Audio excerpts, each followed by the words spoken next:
So, question number 1. What keeps you excited at the moment?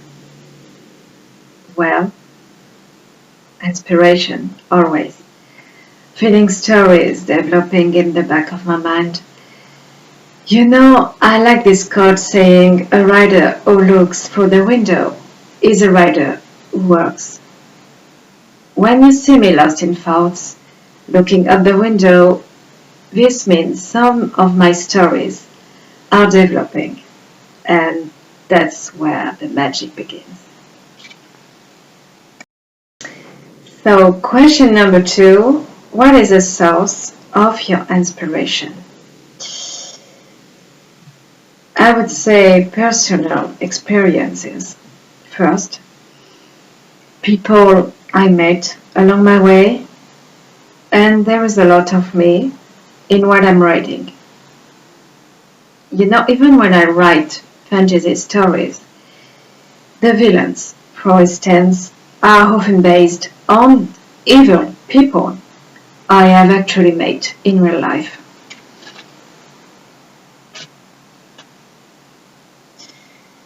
And I often realize about that after reading my pieces. And I think that's a good way to exercise many things and maybe expose those people to, in a way. I'm reading a lot of articles too on the subjects I want to write about. And basically a writer is a sponge. So I think I absorb things, vibrations, events, the people around me, and I just unleash all of this on the paper in my pages. So yeah, if we already cross paths or talk, you may very well be in one of my books or screenplays someday. I love watching books of photographs too. I had one released recently. It's titled In the Red Eyes and it's available on Amazon.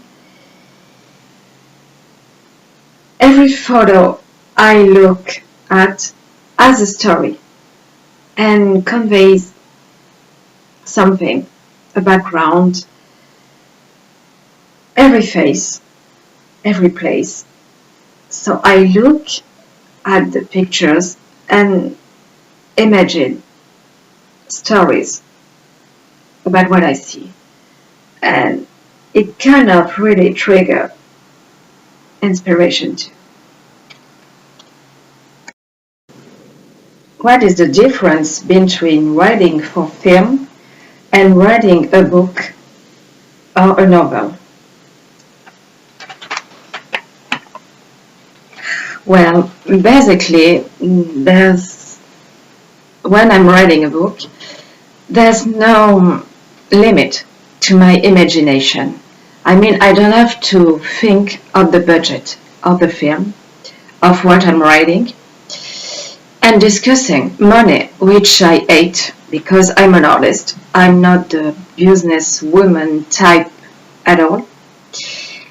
And when you're a screenwriter and you're writing a film, the first thing, when the first thing people tell you after getting your script, after only seeing the title, not even reading the material, but just getting your script, is do you have the financing? When you're an artist, it's really exhausting. I mean, I'm thinking people are passionate about the project, about the story, about the characters, and who can figure what I've been trying to say in my story, what I explored, the travel, my mind, went through. And I want to work with inspiring people for sure, and people I feel easy with. So basically, someone who understands, some people who understand the story. So that's what I get with my readers. There is this connection between me and them. I feel I don't have to have the financing or budget in mind when writing a book, as I said, and it's just pure creation from me to my readers without anyone interfering, from my inspiration, from my muse to their mind.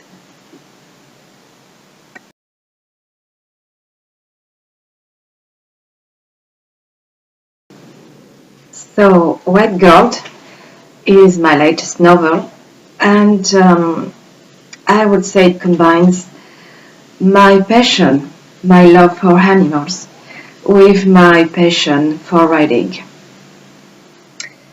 with my love of writing. And for a long time, I had this story in the back of my mind about a couple working together to save animals. Very early on, I was deeply moved by the images of the genocide the elephants suffered for their bravery and the violence animals were victims of truly horrifies me. I have always been an animal lover, I think you know about that. So these images were very, very difficult for me to watch. They stayed with me forever. And I knew that someday, when becoming an artist, they would appear in some of my artistic work. What is your favorite part of the writing process? Well, research. I think I already told you if you follow me on the social media websites. Research, because that's when the ideas and story take shape. And it can happen everywhere and anytime. I mean, when you're a writer, you just living and breathing is already research, because you're a sponge. As I said, you can use everything you experience and every people you meet.